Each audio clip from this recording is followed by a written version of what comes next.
happy golden retriever is Bonbon. Our happy golden wants to get a retriever cookie from the cookie jar, which is just a few meters away from him. Now, how is Bonbon going to get that cookie? Honestly, he could just walk towards the cookie jar, just grab his cookie and take a bite out of it. Well, that solves everything, right? Let's go back to the initial problem. What if I said Bonbon?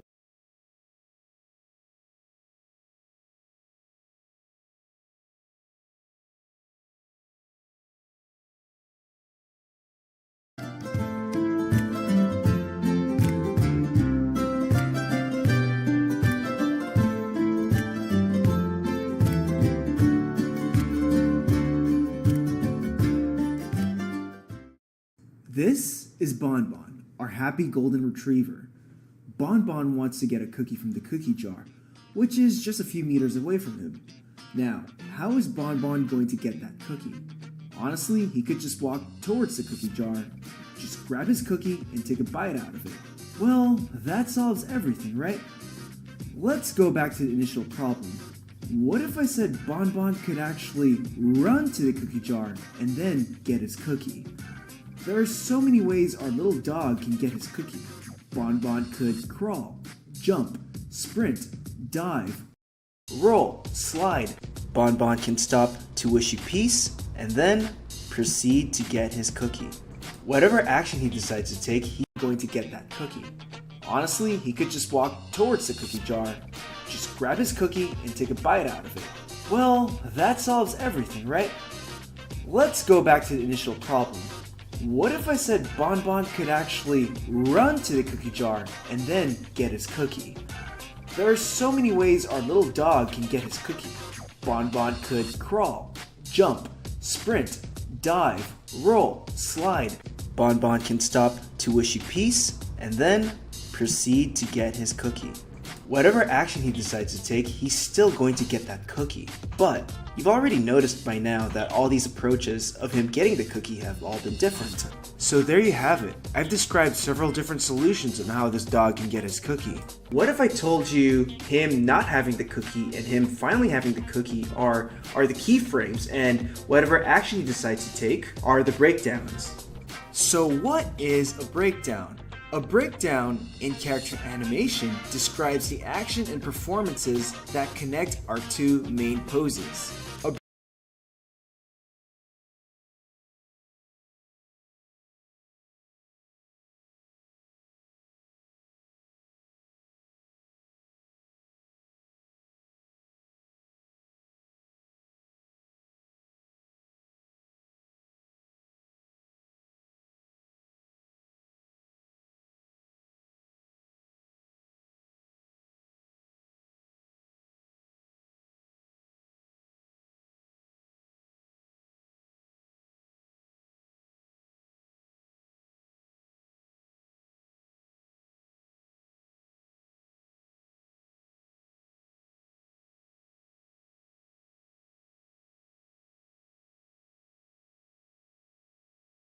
A breakdown can be one pose, drawing, or key, or they can be more than just one. These add a unique flavor to your animation.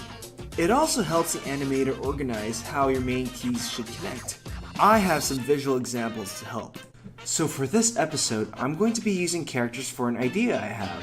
So each of these characters are going to resemble different examples on how a breakdown can be used. I'll first introduce the idea of actually using a breakdown, and then how to use those breakdowns so you have texture and it has a bit more uniqueness to it, or how to use it so you can organize your key poses, and how it can be applied to basic character movement. So again, I'm going to introduce it, and how it can be used in character movement, posing, and acting. First, let's talk about how a breakdown can easily be applied to your animation work. Here I have two drawings that's basically supposed to resemble a girl turning her head from one direction to the other, starting from pose A to pose B.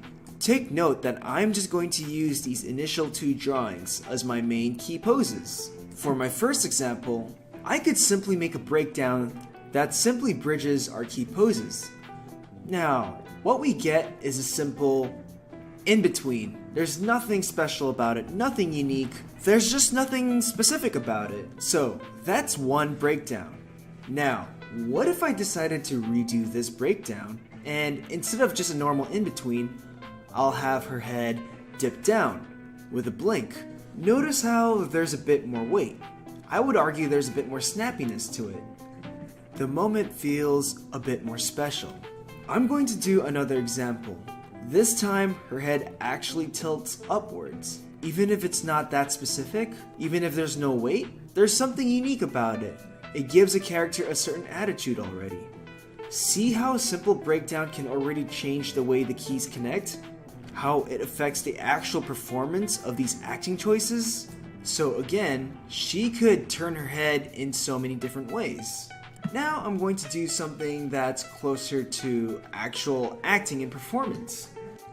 Don't get me wrong here, you still need to have solid key drawings to sell great acting. Think of your main keys, your main poses, as your main ingredient, and the breakdowns as several seasonings you can apply. Here are two drawings with the same timing. It's basically our boy character just reacting to something, in awe. That's pretty much it. So again, our two initial poses start off with a boy in a neutral expression to a reaction of awe. Let's explore a few different breakdowns. Our first breakdown could just be a simple blink. Maybe his shoulders contract upwards. Notice how dipping his head, closing his eyes, and raising his shoulders emphasize the squash in his face. I'll call this the blink because it's the most cliche thing we animators can do. Now I'm going to do another breakdown. In this take, instead of having him blink, I'm going to emphasize the stretch. So I'm going to drop his shoulders, forcing his head to stretch, and it's going to be stretched even more because his mouth is open. Again, I'm emphasizing the stretch. Now it looks like he's gasping to what he's reacting to. I'll call this a gasp, but because our previous example was more of a squash, I'll just say this is our stretch example. Sometimes it doesn't have to be a squash or stretch, it could just be a change in direction, a turn. He could shift his attention to the left or to the right. It's kind of like my previous example with the girl, where she could turn her head in different directions. Doing this alone doesn't really serve any specific performance choice I can think of, but depending on what the context of the scene is, it could always vary. I've shown that you can make breakdowns based on the squash and stretch principle, but here I'm just using arcs. Alright, so those were my basic three examples. We have a basic squash, a basic stretch, and usage of the arcs. Each of them already give a different feeling. Now remember I said that there can be more than two breakdown drawings for two key poses. Again, the breakdown is describing the actual movement, so if you need more description for that movement, be sure to have those drawings. I'm going to do some examples. Here's my second take of him blinking. This time, two drawings. He squashes to register the thought, and then he stretches to make a gasp, an emotional reaction. You can see I'm starting to mix squash and stretch together, but more importantly, this now gives an overall different feeling and effect. There's a bit more weight too. Now, I'm going to do another take where he gasps first, then falls into a squash, and then finally settling into the final pose. This gives the idea that he was caught off guard. Only after the gasp does he begin to have the thoughts process to register whatever he saw. Again, the second drawing of the breakdown is a squash, and it adds more of that weight. I kind of overshot it to show weight. So that's another tip. Use breakdowns to apply extra emphasis on weight, such as overshoots or a change in momentum. Just by looking at these two takes, you can tell they're basically the opposite of each other, or the reverse. Now let's do another take on the breakdown based on the movement of arcs. Here's an example where his body turns into many different directions. Now this is starting to feel a little more specific. Not only does the animation have more texture, it kind of looks like he's shifting his momentum a lot, kind of like he's trying to regain his balance. Again, it's not really specific enough, but if used well, I'm pretty sure you can come up with much more genuine acting than I have here. Anyways, those are my examples of a breakdown used in character performance. I could do more where he has his eyes closed longer, or he doesn't gasp until the last 2 frames. You can keep doing all these things, all these different breakdowns, but remember, it has to support your performance. The breakdown is no stranger when it comes to action sequences. In fact, all the great action sequences in animation have really unique breakdowns. It gets boring just to see where the characters are just throwing the exact same punches and kicks towards each other, or when a character snaps to a pose in a dance move. Let's do some examples. So for these initial sketches, here are my 2 drawings of our man character just punching, throwing the most cliche, the most generic looking punch. It's not the most proper form or the technical form of boxing or whatnot, but you know what? It's a punch, and we're just gonna work through these drawings and make it look believable at least. So in these 2 drawings, he just steps forward a bit and throws a punch from the opposite side. So this would be called a cross. So let's come up with a bunch of different breakdowns for this particular punch, these 2 drawings. So here's my first take. It's nothing special, it's very safe looking. In my first breakdown drawing, the character is slowly stepping forward, while his other arm, the punching arm, is somewhat anticipating this punch. After the punch, I just made him shift back with his foot dragging. What we get is a dull looking punch, nothing special, no performance notes, nothing unique about it. It looks like someone you'd see in a workout class. In my second take, I gave him more of a steady frame. Everything about him feels tighter than the first breakdown. In my breakdowns, I prioritized keeping his arms close to his face as much as possible, and him being defensive, his head is a bit more tucked in, chin closer to the neck. He's starting to feel a bit more seasoned, like an experienced fighter, or a fighter with a bit of experience. Now, what if a guy fights with strength and power, and he wants to emphasize that? In this example, my first breakdown is him winding up, shifting his upper body back, winding up that momentum for a devastating cross. After he throws that punch, I wanted to shift his shoulders, or rotate, twist his shoulders a bit more, so I'm just emphasizing the power of that strike. So even though it's the same timing, the same keys, I tried my best to give it a bit more of that power. Notice how the timing between the bit where he winds his fist back and then throws a punch feels a lot snappier and a lot heavier because of how much contrast there is in the spacing. Some fighters are quick on their feet and like to move a lot. This fighter is active and always on the move. Opposite to the power fighter who uses his whole body to create the power and the movement, I used his head to lead the overall movement. So if you look at my breakdowns, I'm using his head as a leading asset of his breakdown, so wherever his head kind of moves, his body starts to shift along with the head. This gives him a more intuitive feel. He's evasive and quick on his toes. He's always ready to get out of danger. He doesn't fight with strength, but he's more on the move and just getting out of harm's way. I'll just call him the evasive fighter. Let's stick to that. So have you seen those videos of random punks fighting on the street in public, and when you see the way they fight, it's funny. Like they've never studied or taken an actual martial arts class, it just looks like they're clobbering their way through. To emphasize that clobbering feel, instead of throwing a direct punch, I'm just gonna make him swing his hand over his head, and when he steps in, he's basically leaving his torso wide open. He strikes into that punch pose, but then his arm is still flailing. I think it's a very charming way of fighting. I'll dub this the hooligan because it looks like some random bloke on the street wanting to pick fights just for the hell of it. I also want to emphasize that even the breakdowns I've done in the past have a more direct punch. I played with the breakdown so the arm just goes all over the place.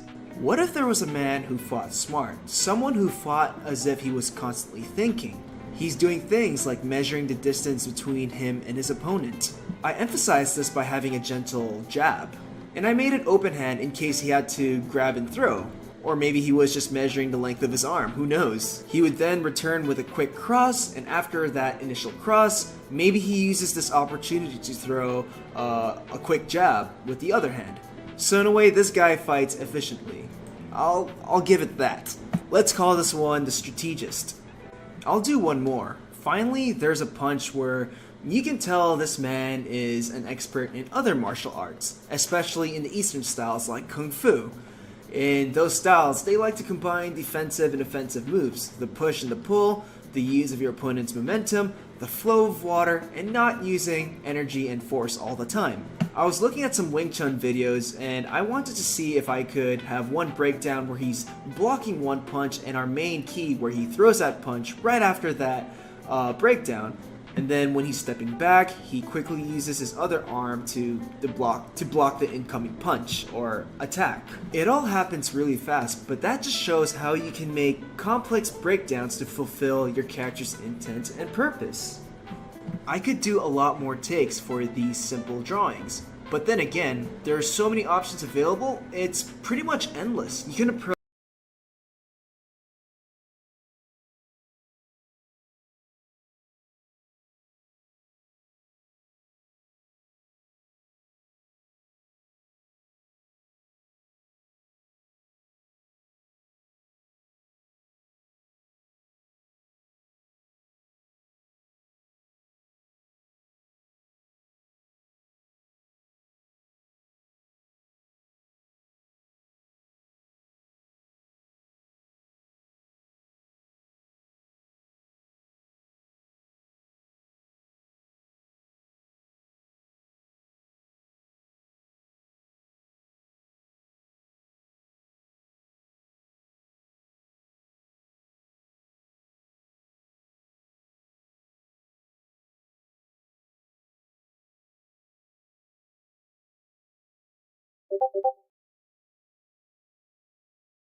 approach a breakdown any way or any form you decide to go with. I just wanted to show that with the use of unique breakdowns, a simple punch can feel like something else. A breakdown, again, is there to serve or emphasize a certain performance, a certain attitude, and to sell the character. And with that, you do need texture and flavor in your animation. So there you have it. Different approaches to a man throwing a single cheesy punch, same initial poses, same timing, different breakdowns. So I've shown you examples of how you can use breakdowns and how you can make your own secondary keys. Now that you're animating, you might have to start adding some breakdowns in your work. I have 5 pointers for you guys to think about when making these breakdowns. Number 1, weight distribution. Acknowledge what parts of your characters are heavy. Will they use that part to regain balance? To shift weight around? Number 2, leading and delayed action. What parts move earlier? Weight around are breakdowns. Number 1, weight distribution. Acknowledge what parts of your characters are heavy. Will they use that part to regain balance? To shift weight around? Number 2, leading and delayed action. What parts move earlier and what parts move later than the rest of the body? What parts tend to drag, for example? Number 3, anticipation and overshoots. Do the characters, let's say, step back and wind up for the action, or do they snap into that pose? And if they were to snap, do they go way beyond that key pose? Number 4, path of motion. Are some parts following an actual up for anticipated body action? What parts move earlier and what parts move later than the rest of the body? What parts tend to drag, for example? Number 3, anticipation and overshoots. Do the characters, let's say, step back and wind up for the action, or do they snap into that pose? And if they were to snap, do they go way beyond that key pose? Number 4, path of motion. Are some parts following an actual arc, or are they going straight to that pose? Number 5, ups and downs. Is there a subtle bounce to your character? Path of motion. Are some parts following an actual arc, or are they going straight to that pose? Number 5, ups and downs.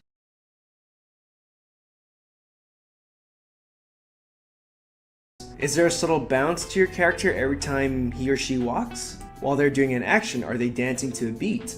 Or are there any sort of up and down movement? Lastly, there's character. If you're animating a character, you want to think about character performances. Things like personality, attitudes, temperament, culture, physical condition. Are they the type of character who acts on emotion, or do they think before they even act? Are they playful, or are they serious? It's all very abstract, but character plays such a huge role when coming up with these breakdown drawings, because the descriptions found in the breakdown drawing can help sell your performance. If you guys liked this video and would like to see more, please check out my Patreon page and give it a support. Backing up the workshop will give you access to streams I never put publicly, and other animation related files that I never show online. Check out the link below for the Patreon page. This episode also comes in with an exclusive Plus edition that you can find on my Gumroad page. What's a Plus edition, you may ask? It's an extended version of this video. For $5, you get access to the actual project files of the examples shown in the video. Aside from that, thank you very much, and there will be more to come as always.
everybody! After countless requests, I have finally recorded footage of me doing a timing chart and in-betweening demo. Today, I'd love to show you that overall process. Again, in-betweening is the process of tying down the timing and smoothing out the overall movement with your drawings. Check out my previous video about in-betweening to learn more about the concept itself and why it's so important for 2D animation. So, without further ado, let's get started. There will be a number of essential things I'd like to address in this video. In this video, we'll be timing our animation within the timeline. Then, we'll be applying and utilizing timing charts on our drawings. I'll be showing you guys some important basic skills and techniques that you can use to keep your drawings consistent. For example, I want to show you guys the point-to-point technique. Next, in the actual in-betweening phase, I'll talk about what order to do the drawings in and utilize flipping techniques. I'll discuss things like keeping form and maintaining arcs, and dealing with two different timing charts in one drawing. When we have the most basic in-between foundations down on our test, then we can talk about using the light table.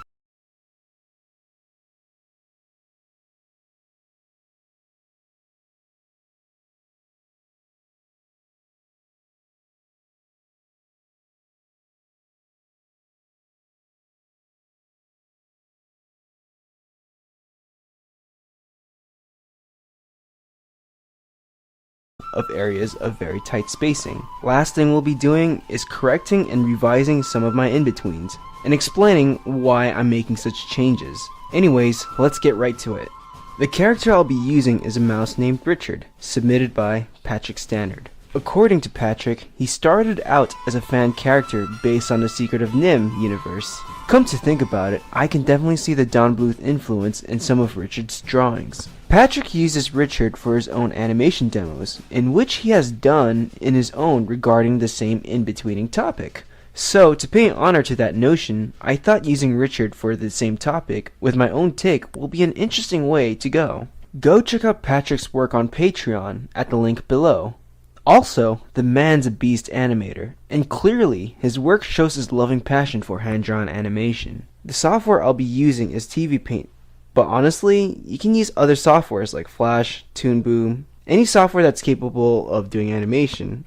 Alright, first of all, I want to talk about what we're working with over here. Here's the character that I'm working with, Richard. As you can see, I've already done work with him. To save time, I've already tied down the major key poses and its breakdowns. This is because I want to keep this video more focused on timing charts and in-betweening, so we're excluding everything such as starting from scratch, or trying to discover what we're trying to animate. None of that. Anyways, let's roll through the drawings. The character takes a sidestep, and as he reaches to the other side, he dips down and flashes a pose. Then using his fists behind him, he gestures, he punches the air and flashes another type of pose. Yeah, gesture. Let me roll with you the overall performance once again. Let me just get back to it and whoosh, whoosh, yeah. And then another yeah. And since we are working with a digital timeline, I'll manipulate the frame so it matches the timing I desire. One of the benefits of animating digitally, it's fast. Now, think of this process like timing your regular drawings on an exposure sheet, except in this case, it's digital. Like what I would do on paper, I would label my drawings so I know what order they go in, which are keyframes, which are breakdowns, and which are secondary breakdowns. I chose to label my drawings as letters. For example, the drawing here I labeled as A1 is a single underline. To me, this means it's a breakdown. The drawings I have where the letters are circled, that means I'm telling you guys this is a story key or a key frame. And what we want to do with these drawings is to space these out in a timeline, or the digital exposure sheet over here. And we want to be able to finally add the timing charts. So I'm going to start spacing these out, and I'm going to elaborate more on my thoughts process on why I'm making such decisions. So from drawing A to drawing B, I kind of wanted to gain momentum, so I wanted to start pretty slow and then end really fast. We're working with 24 frames per second over here. I'm probably going to make the transition go for about 4 frames, but most likely I'll change it to something else. Since the spacing between A1 and B is still pretty huge, I'm going to play it safe and make that last for at least, well, at max 4 frames as well. And since it is gaining speed and momentum, I guess I should really emphasize this in the first drawing. So I'm going to make the transition between drawing A to drawing A1 last a bit longer, let's say 6 frames. From B to B1, it might go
really fast, so I'm just gonna say 2 for this one. From drawing B1 to C, I'm thinking of a slow in, so I'm gonna see how 6 frames go for this one. Anyways, I should advise that you guys keep rolling your drawings so you kind of get the overall movement and the overall momentum your drawings have, because that can play a huge role when you're setting your timing or when you're manipulating the placement of your frames. Like for here, I'm already sensing where the slow in and the slow outs happen. So I'm matching those frames to a timing that I want. Like already here, I can read that it's gonna have a lot more time in the beginning, and then it'll go by the middle really fast, and then there'll be more time of it slowing down. That's why there's more drawings needed in the last bit. Sometimes when I'm struggling about having a clear idea of what the timing is, I'll usually set it as a 4 as a placeholder. And then later, when I'm more confident with it, I'll go back and adjust it. I'm constantly rolling through my drawings, so I'm just trying to feel the overall drawings. And for this part where he snaps to his pose, it looks like it's going to be really fast, so I'm guessing around in 2s or 1s. So just feeling these 3 or 4 drawings, I already know it's going to go fast. I don't need to put it as 4s. I know I'm going to put it as a 2 or a 1.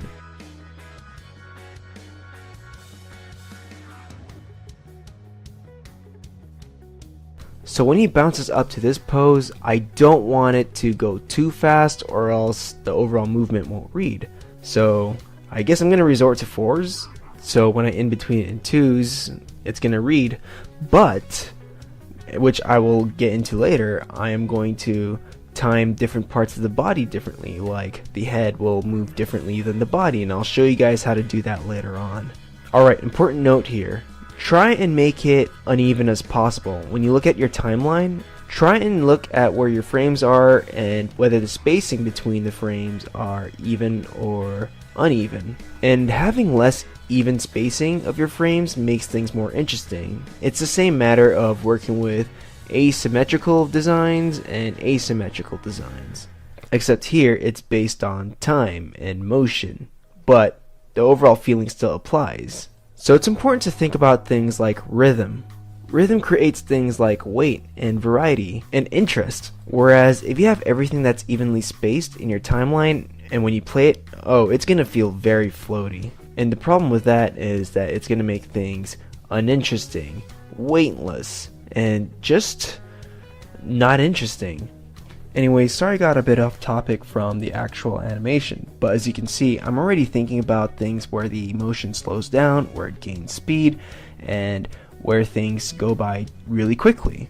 So for my drawings G to H, I kind of want it to be a very slow in, so it creates a lasting impact. It'll go for about 16 frames. Oh man, that's gonna be a bitch to in between. Well, there's my pass. Let's see how this little shit goes. Alright, okay, I guess this is the timing I sort of want to in between. Well, there's my pass. Let's see, 16 frames. Oh man, that's gonna be a bitch to in between. Well, there's my pass. Let's see how this little shit goes. Alright, okay, I guess this is the timing I sort of want. I might change it later during production, but I think this is good. I think this is what we're gonna work with. It just feels about right, so let's start setting those timing charts. Now, before we add the timing charts, I just want to say that other animators usually prefer making the timing charts before they make breakdown drawings. I chose to do my breakdown drawings first, so it'll be easier for me to explain utilizing and understanding timing charts in general. Alright, now I already have an idea of how my animation is timed out. I tried to keep each movement uneven, and I'm constantly thinking about how fast, how slow, how long, and how short each pose is supposed to last for, and how they should transition. So if I play it, the timing is all there. Everything seems to move at a rhythm I want, and you can see the variety in timing when Richard hits the poses I want. The question I'm asking myself is, how do I give myself that special instruction guide for in-betweening? As you can see, I timed out my frames before adding the breakdowns and before adding the frame numbers. Once I'm actually happy with where my drawings are on the timeline, that's when I begin to add and replace my labeled letters into actual numbers. Where drawing A starts will be my frame number. In this case, it's 1.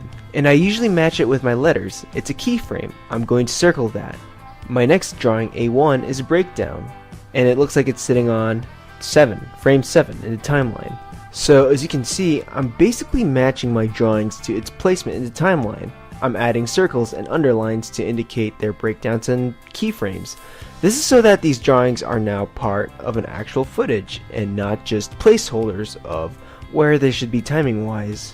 Thankfully, I labeled my letters with indications of what kind of drawings they have, so it'll be easier for me to relabel them when giving them actual frame numbers. I noticed this animation has a lot of keyframes, a lot of circled drawings, and that's really just how I work. I find it easier for me to organize my drawings this way. Some of you may prefer to label your drawings differently, and that's totally fine. As long as it works in your favor and that you're not struggling with it, then it's probably for the best. Alright, so remember how I said other animators prefer to do timing charts before they add any breakdown drawings? Well, this is because the timing on some of these keys may actually affect how the breakdown is supposed to look. How fast these drawings move will determine how intense or how pushed your breakdowns should be to match the timing, or how subtle and soft these breakdowns should be. So after all my drawings are finally labeled as frame numbers, I think it's finally time to add our timing charts. So when putting these down, I always like to roll and flip through my drawings to understand the movement, and I'll talk to you guys through this step by step to further elaborate on my thoughts process. So from frame 1 to frame 7, I kind of wanted to start really slow and then slowly gain speed. So just by hearing the sound of that, it sounds like a slow out. So let's make a chart between those two frames. So since it's a slow out, it looks like the midpoint of these two drawings would be the one that's closest to the next drawing. And it looks like it's going to be on 2s and it's going to be an even half, so it's going to be 5. 5 will be the even half between 1 and 7. So between frame 1 and frame 5, it looks like frame 3 will be an even half between 1 and 5. And if you see the spacing on the charts, it starts out as really small and it just gets bigger. This will give the illusion that it's gaining speed. And because there's so much more drawings in the beginning part, it's going to feel more slow. Now when I flip between 7 and 11, the gap between them is so big and it looks like I'll only be doing one drawing. I'm going to give this an even half because it looks like it's constantly moving. So I don't need to pull off any thirds or favoring. So I'm going to make the chart. In between 7 and 11 is frame 9. And when I add frame 9 in the chart, it's an even half. So it's basically the midpoint between frame 7 and 11. So I'm just going to indicate this is our even half. Now I'm flipping through 11 and 13, and I'm noticing that this is such a huge jump, huge spacing, and very little time. So it looks like for me to really do this justice, I'm going to have to make this into 1s. The even half for these two is 12. Between 13 and 19, it looks like the action is starting to slow down. So the timing chart I'll need to make is called a slow in. It's when the action loses its momentum, and that's kind of what I want. So when I'm making these charts between 13 and 19, I'm going to do the drawing that's closer to my previous drawing. So in this case, it'll be drawing 15. So we need to do 15 first in order to get information for the in-betweens between 15 to 19, and then finally 17 to 19. And you'll notice it's just getting smaller for the in-betweens. So between 13 and 19, I'm going to do the drawing that's closer to my previous drawing. So in this case, it'll be drawing 15. So we need to do 15 first in order to get information for the in-betweens between 15 to 19, and then finally 17 to 19. And you'll notice it's just getting smaller. And what I'm referring to is the spacing between how far these drawings are from each other. Looks like our next set of keys will be a slow out, so it's gaining speed. This is when he's building the anticipation to whip out that other pose. Sometimes when you roll through your drawings, you don't really need to add an elaborate timing chart. You just have to look at the drawing and I'll do most of the work for you. From 19 to 23, I'm just going to put an even half in between. It's because of the spacing within those drawings are so small already, and the spacing between 25, wait a second. Actually, I'm actually going to pull off a favoring here. I really want 19 to read, so I'm going to favor my in-between to that. But not too much, I'll probably make it a thirds. And then when I roll through 23, 25, and 27, it looks like it's already gaining speed even without the in-betweens. So because I see these drawings flying by really fast, I'm thinking of in-betweening these as 1s later. No in-betweens and 2s.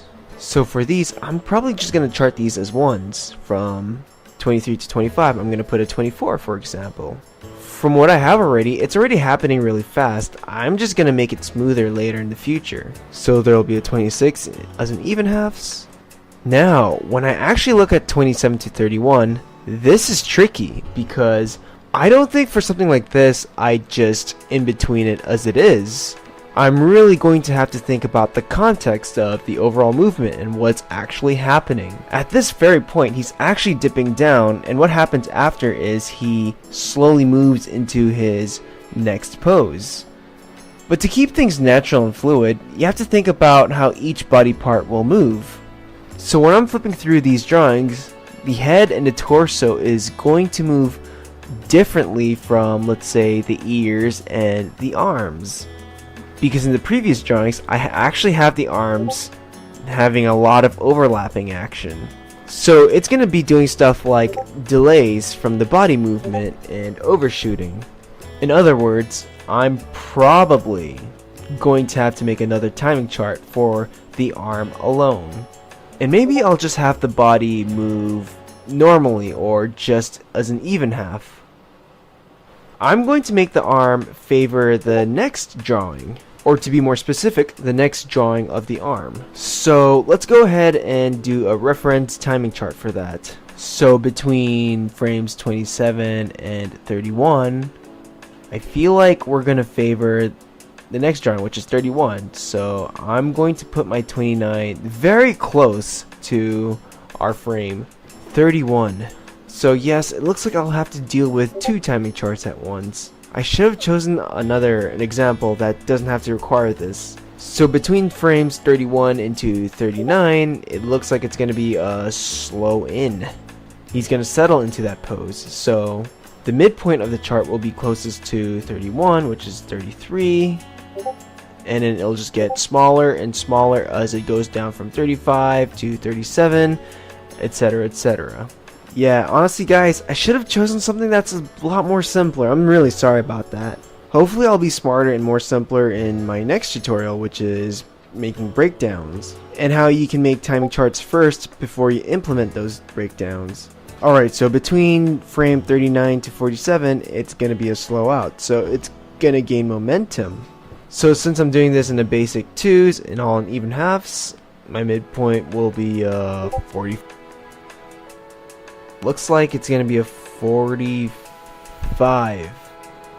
And then when I add 43, 41, it's going to start really small, and then it'll just gradually get bigger, spacing wise. So since 45 is my midpoint of 39 and 47, I'll do that. And to get 43, I need to do 45 first, so I'll use 45 and 39 as my guide. And then once I hit drawing 41, I'll use 43 and 39 as my in-between and guide. Some of my breakdown and timing is already very tight, and I don't really need to add much timing charts. So in some cases, there'll just be straight in-betweens. When you roll through your drawings, you're just going to already feel the movement, and at this point, it's intuitive. When you're just working on it or just rolling through it, you're going to already feel the movement. Okay, so I noticed something between 51 to 55. It looks like it might be a weird favoring thing like I did with the previous ones. So I'm thinking for the whole body it's just going to be a normal even half. But I feel like the hand is going to start the actual movement. It's going to start earlier than the body and the head. So I'm going to have it punch earlier. And when I do chart it, I'm going to favor the next drawing after this. So here's the thing. I feel like my approach has always been different when I switch from traditional animation into the digital medium. It's because of the ability to roll through or flip through virtually many drawings. And I don't really place timing charts because skills like rolling and flipping through makes me more of an intuitive animator. It makes me feel the movements already. So I basically in between my eyeballing, which I have to say is not a good habit to have.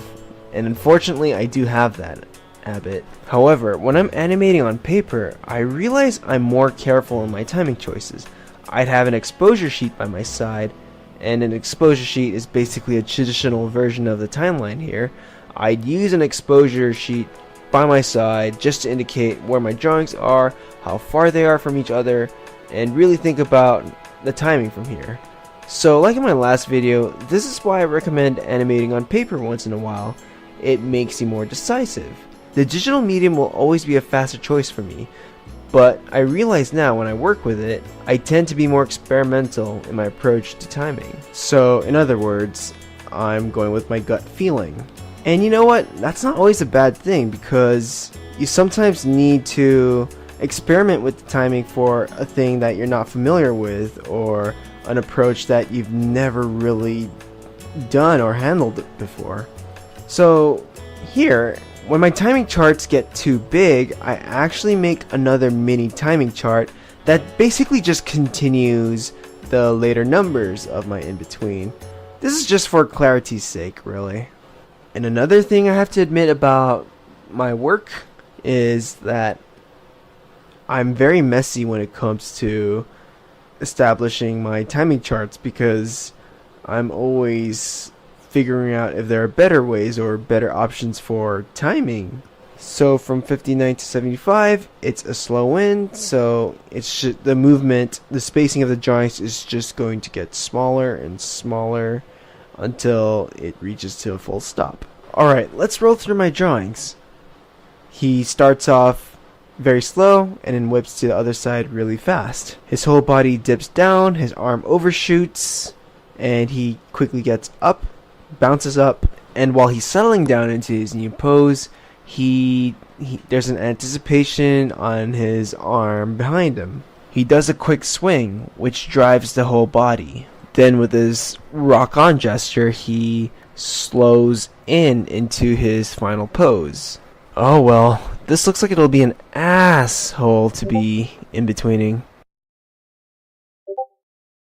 Alright, now I want to show you guys a technique that will help you improve your in-betweening work. This is a practice that was introduced to me by my mentor Scott Wright, and it has helped me a lot in retaining consistency with my drawings. So I'm going to make my first in-between drawing. Now looking at the chart, which drawing should I do first? Considering that the even half for 1 and 7 is 5, and a lot of other in-betweens refer to 5, I'm going to do 5 first. Here's a hint, you want to do an in-between that the other smaller in-betweens might need to refer to first. For example, in this chart, you cannot do an in-between of 3 without having 5 done first, because 3 is an even half between 1 and 5. So I'm going to make drawing 5 first. So I'm going to clear frame 5 so we can make a totally new drawing for the in-between. Now there are two things I want to elaborate on, which is the technique itself and relying on flipping over using the onion skinning or light table tool. Notice how I'm flipping rapidly between my previous drawing and my next drawing. The more you flip rapidly, you'll be able to notice the change in form and shape. This is useful for doing in-betweens with huge gaps between the drawings. Now, the in-betweening technique I want to show you guys is what I would like to call the point-to-point. What you do, combined with the skill of flipping, is that you implement dots and points that represent a specific accent of what needs to be in-betweened. If there's a sharp turn or change in direction within the lines, you want to make a visual note to yourself that you'll need to keep in track with these things during in-betweening. How? Well, in this example, I'm drawing points and dots first. This is a technique that improves observation skills, training your ability to see arcs and other hidden movements. I'm adding points based on where my accents are or where there's a lot of change within the lines and patterns. Then, I would connect the dots as if I was doing those paper activities where you draw a line and connect the dots to make a picture. So I'm using that same principle for these in-betweens. I'm placing dots and points on things like where his hair is, where his eyes meet, where there's more fur, where there's less fur, where the head meets the neck. Just important aspects that you might want to keep track of. The work of in-betweening is more than just adding lines in between the lines of your drawings. It requires maintaining a consistent performance as well, and that requires being careful with how you treat important accents within your character or whatever it is you're in-betweening. Anyways, I'm going to in-between this. I'll speed up the video a bit so we can get to our points faster. But notice how my light table is off, so I can just focus on seeing the clear arcs, the movement, and making sure the accents of the character are consistent. Also, stick to your gut feeling. Sometimes you're going to have to do an in-between where it won't make sense if you just in-between or keep track of the shapes. Sometimes you'll just have to make a completely new drawing that doesn't really match with the in-betweens. It's fine. You'll basically just have to feel it out. Just in between of frame 5.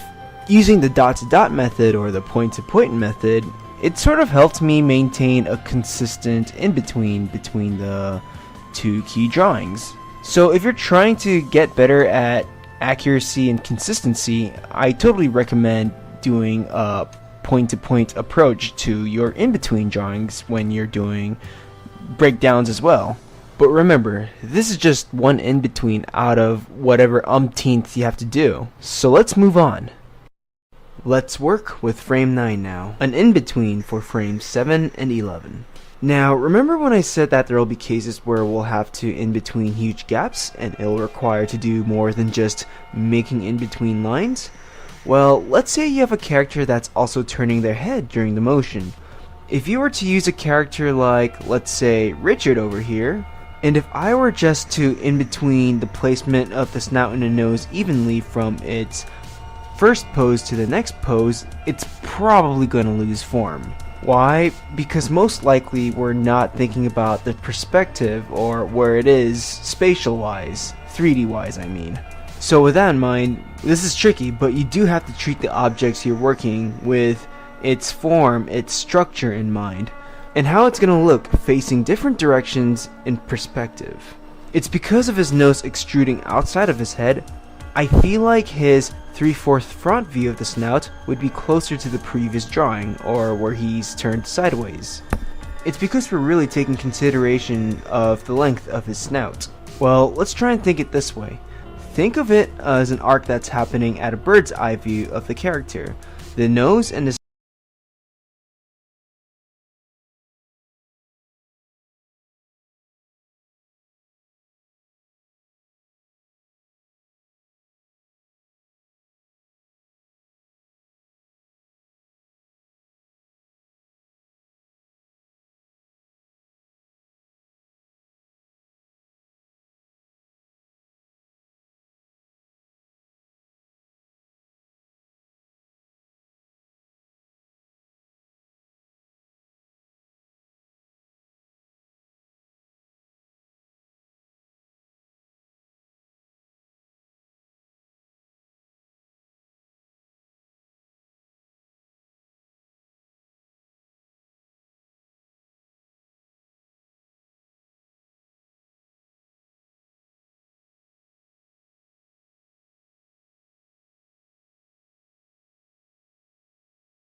snout does follow a normal arc, but if you were to look at it in a normal perspective like this, you'll notice that the snout would probably favor one side or the other because it's adjacent to the arc on the bird's eye view. It's probably a strange concept to think about it at first, but I think once you get the concept and the idea down, you'll definitely try implementing it in your drawings. Also, if you feel like you've become more comfortable in being more bold with where your in-betweens are, you can become more gestural. You can just draw the basic shapes of the character. You can just draw them immediately without having to do the point-to-point technique that I was showing earlier, if you feel more confident and if you want to be more decisive with your in-betweens. That being said, you should always still do the point-to-point technique. I still do it when I am in between. Anyways, there will be many times where I'll speed up the video because in-betweening is a lot of work, and I feel like just watching someone in between for the hell of it is not fun at all. So it's just best for the video consistency to just speed things up. Alright, the next thing I'm gonna do is make an in-between for frame 13 to 19. So when I look at my chart and when I roll through my drawings, I can see that the action is slowing down. This is a slow end. And it's not just one drawing I have to do. It looks like I'll need to do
six frames, so that could be 2 new drawings in twos.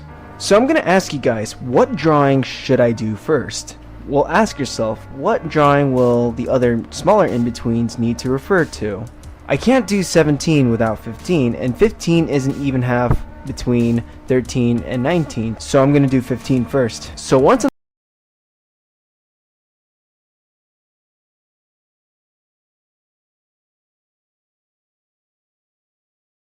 even half between two.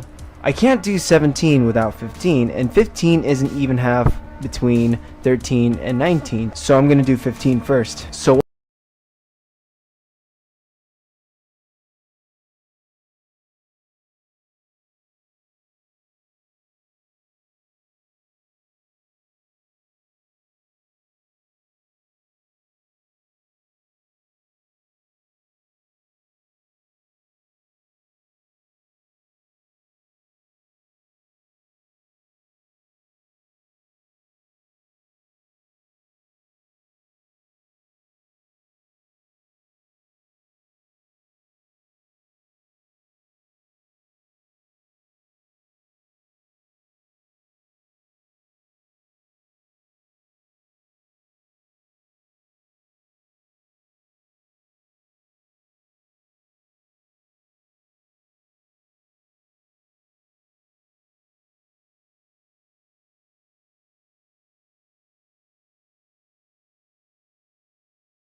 Once I'm done with that, I'm going to use that drawing to do frame 17.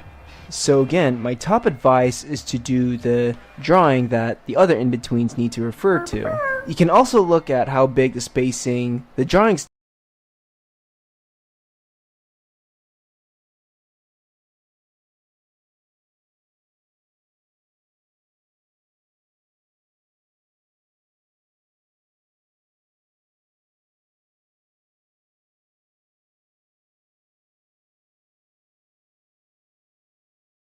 take within the timing chart. That can also help with choosing which drawings to do first. Then just easier to read, so I'm not going to move the placement of his hand too much. So what I'm going to do is I'm going to pull off a foreshortening where his to be two. Another thing I'm thinking about is I don't want the arcs to be too big. I want the in-between to be more straightforward and just easier to read. So I'm not going to move the placement of his hand too much.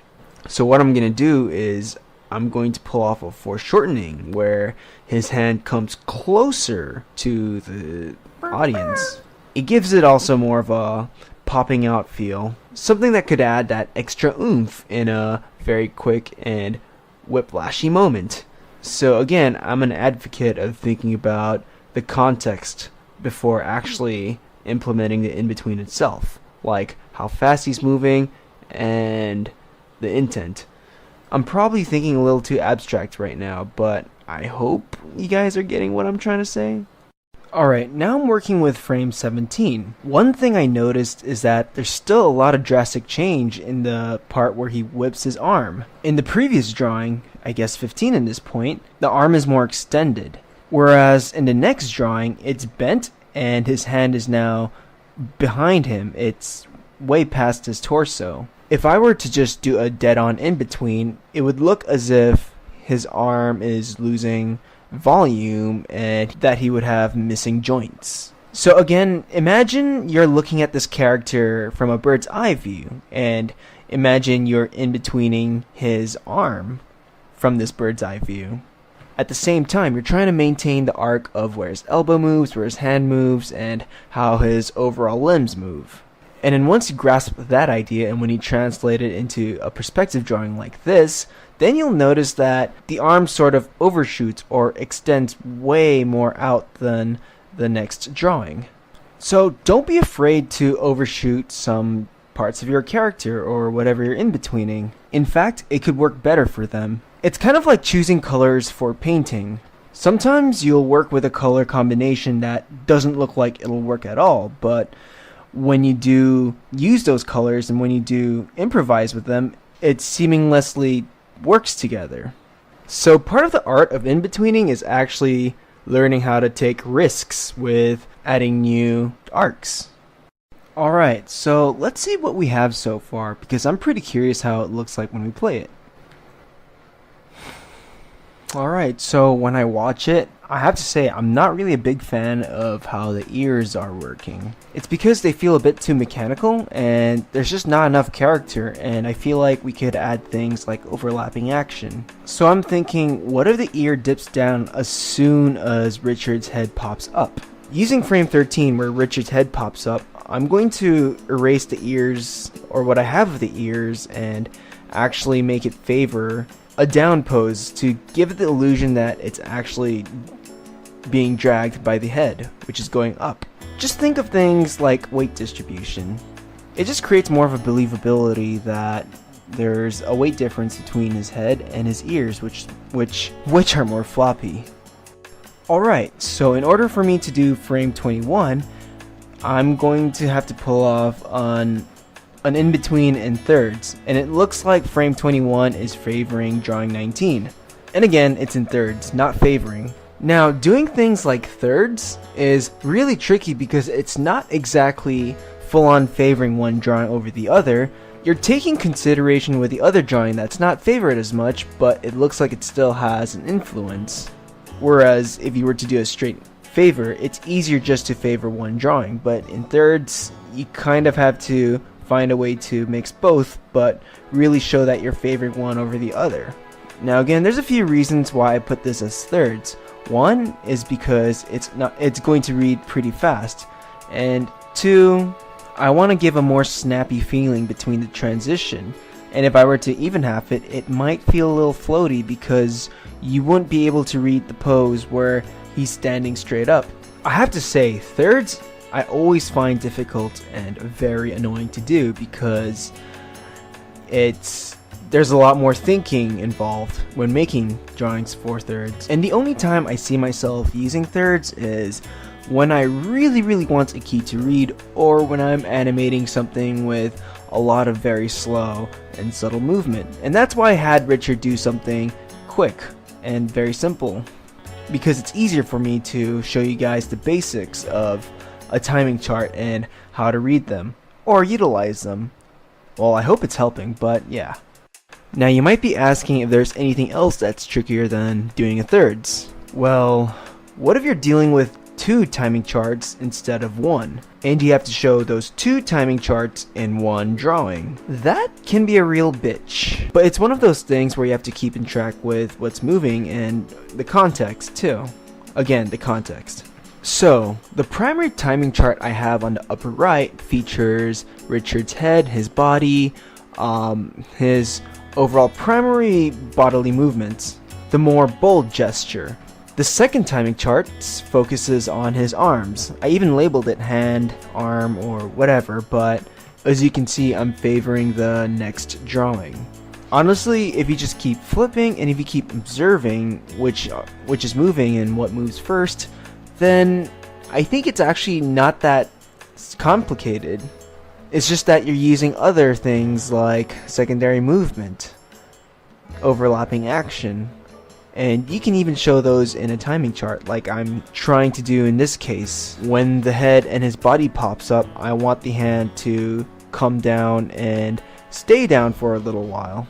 So here's one advice. One is just to focus on the primary movement first. So I'm just gonna focus more on his head and his torso and his body, and I'm gonna leave his hand alone. I'm gonna add that later.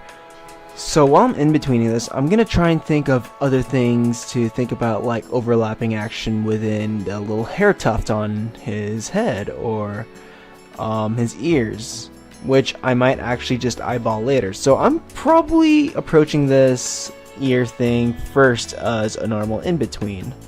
Then I'll edit it later. This is so that I have a bit of reference, so when I do decide to eyeball and straight ahead the overlapping action of the ear, at least I have a base reference of where I can transition the ear back to when I need to. Alright, so once I have the basic in between of his head, his torso, the primary movements, I can now shift my focus on his hand, his arm, and his arm, whatever. And when I indicate it in the timing chart, it's favoring the next drawing. So instead of doing an even half of the hand transitioning to the next drawing, I'm actually just, you know what, I'm just gonna like draw a pretty dead favorite to our next drawing. So it's kind of giving the illusion that it's overshooting and it's really extended, in that it gives the illusion that the hand has actual weight. The bit where he does have his arms spread out will have more impact and weight because the overshoot drawing gives it a more forceful feel, and that there's still a lot of energy within that arm. So my top advice would be to focus on the primary timing chart and then later move on to secondary timing charts, which depend on the drawing within the primary timing chart. I could just go through the whole animation talking about my every step of slowing in and slowing out drawings, but I feel like I'd be repeating myself without giving any new points across. I want to talk to you guys about flipping your drawing and using your light table or the onion skinning tool. As I have stressed many times in this video and the previous videos, flipping has many advantages, such as being able to see arcs clearly, changes in accent and shapes, while at the same time implementing strategies such as the point-to-point method in order to retain form. Using skills like flipping and rolling allows you to feel the movement of the drawing without having to constantly play it to see what it looks like in motion. So when I do flip and roll, I'm not always second guessing where I should make the in-between or the arc. As I showed earlier, it'll give you opportunities to add new drawings in your in-betweens rather than just simply in-betweening within your previous and next drawings. But hey, animation desks have light tables, and Flash and TV Paint have the onion skinning tool. Some people are actually asking me through private messaging why I never use those tools, but the truth is, I do. I do use the light table and the onion skinning tool. It's just that I don't rely on it too much. So when I do flip and roll, it's mostly regarding big movements or things with a lot of spacing. When I use the light table and onion skinning tool though, I use it mostly to draw in the in-betweens for very tiny spaces. When I feel the in-betweens are too small, that's when I switch on the onion skinning or light table tool. This is where I can see my previous and next drawings as ghost images, transparent images that represent the previous and next frames, basically. So from this point, all I can do is pretty much just draw in between the lines, literally. I'll still time to time flip between my drawings just to make sure some accents don't get muddy, but because the spacing in between the drawings are so tight now, relying on flipping alone would just feel counter-efficient. So there you have it. I flip when the in-between drawings are widely spaced from each other, and as I get smaller in my in-betweens, and when the spacing gets more narrow, that's when I rely on the light table and onion skinning tool. It's a rinse and repeat process for every step of the in-between. When the spacing is big, you flip it. When it gets narrow, just use the light table really. So, now that you guys have a basic idea of how I in-between, I'm just gonna go ahead and finish the rest of the in-betweens on twos first. Because in-betweening is such a boring ass process to watch, I'm just gonna show you a bit of clips of various stages of the rest of the in-betweens. Alright, so here is a collection of sped up clips of the overall process. I recorded a lot of screen capture of me animating, and I feel like talking about each of these steps intricately would be redundant for the whole video. So, friends of mine have been suggesting that I get a Patreon, and have this idea where if people do support the workshop, donate, and make pledges, they would, for example, have access to the footage of me animating with no edits and no time manipulation. So people would have access to all my recordings of me animating in real time and with little to no voiceovers. So you're basically gonna get raw footage if I were to do this. What do you guys think of this idea? Would you donate just to see raw footage of my recordings of animation? Please let me know what you guys think. That'll be really helpful for the future. Thanks so much for hearing me out. Anyways, let's get back to it. Alright guys, so after some time, I've finished in-betweening everything in twos. And to many, including myself, that would be considered a finished piece of animation already.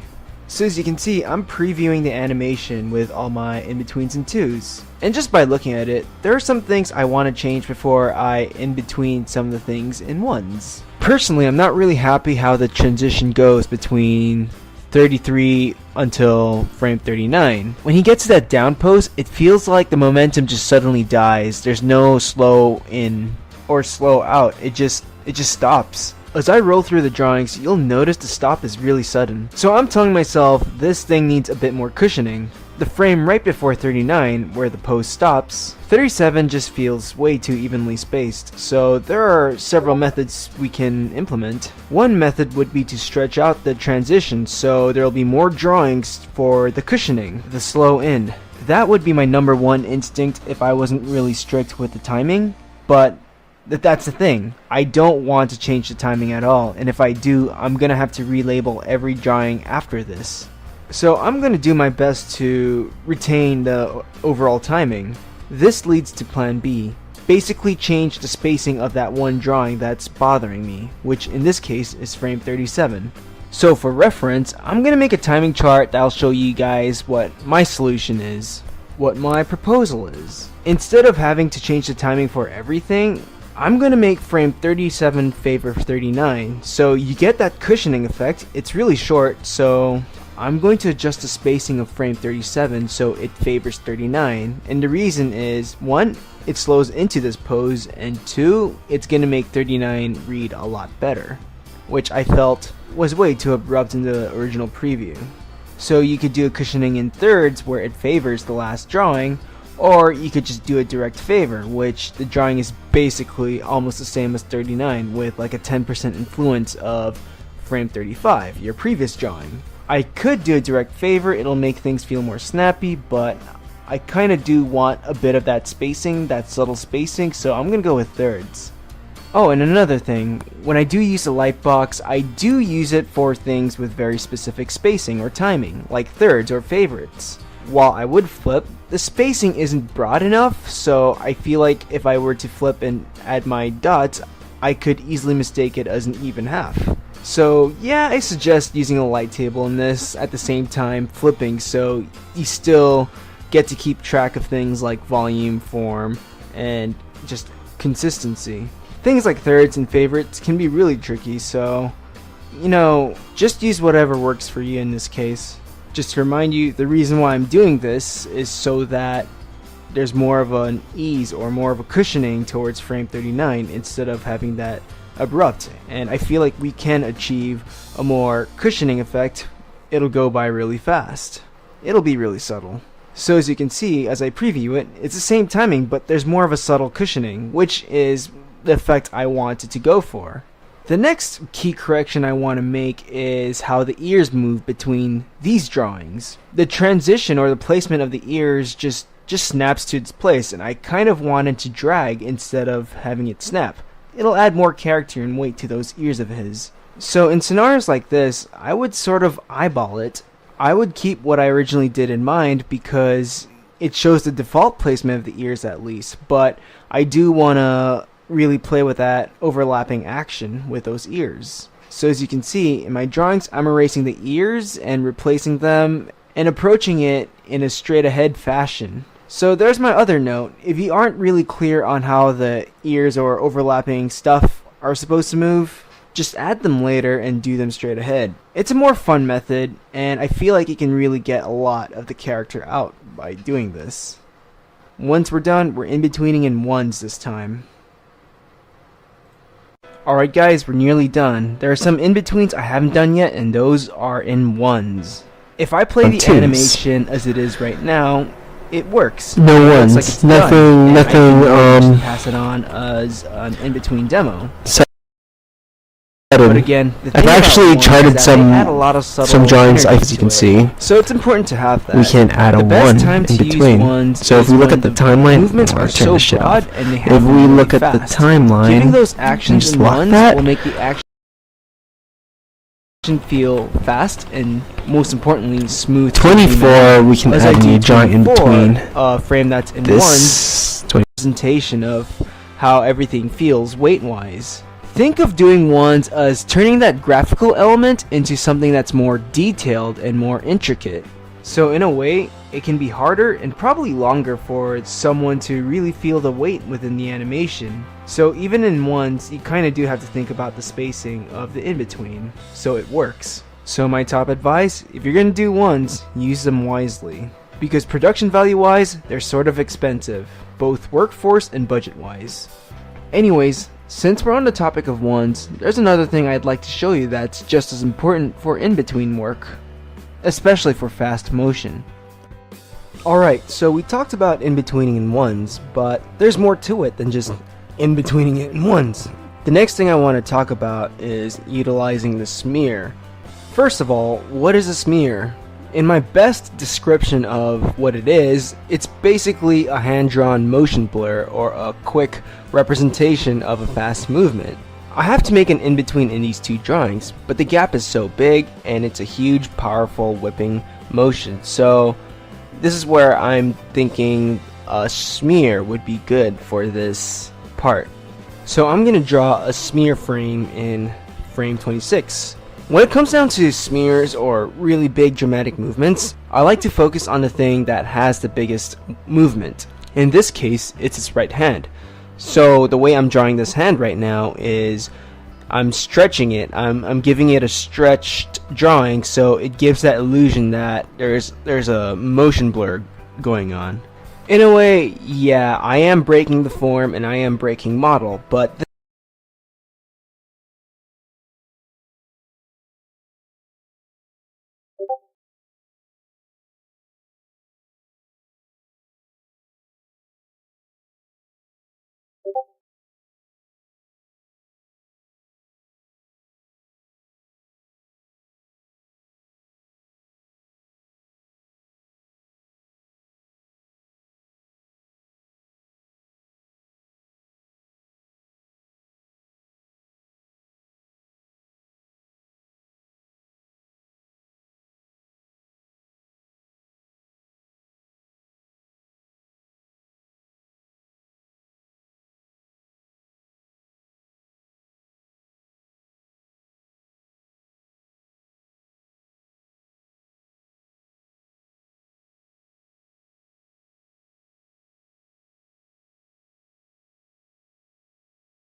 first flight of the Orbital Discovery, and the shuttle has cleared the tower.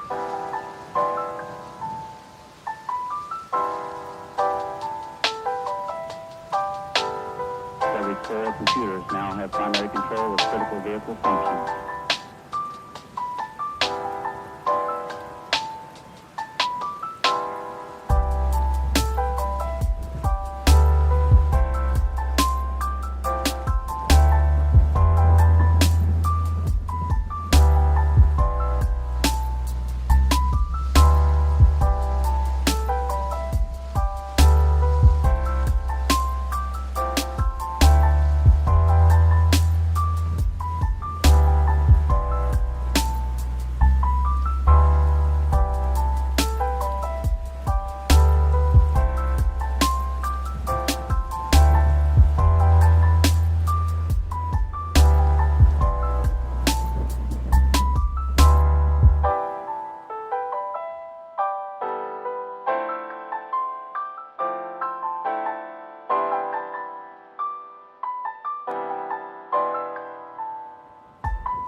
That's one small step for man, one giant leap for mankind.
This is fine because 1, it's a really fast movement, and 2, it's basically a stylized motion blur, so it's meant to be felt but not seen. I mean, yeah, you'd be able to see it, but the important thing is the smear adds to the feeling of how fast it is. So I'm flipping back and forth while I work on the smear. This is just to see the relationship between one drawing to the next, and the way I'm treating the smears, I kind of wanted to match the arc it's going through. My advice for smears, unless you're going for a stylized look, is that it's best for things with fast and short movements.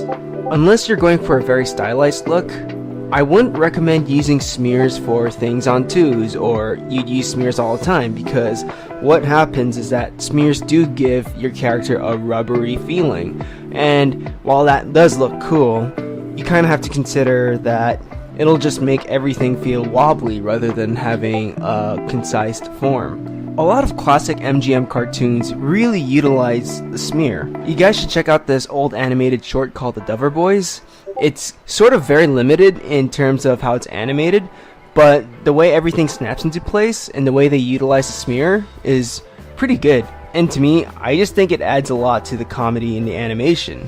Alright, so I'm going to preview this animation, and as we can see, the smear is in place, but because it plays so fast, you won't be able to see it quickly, but I hope it gives the impression that you're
Thank you.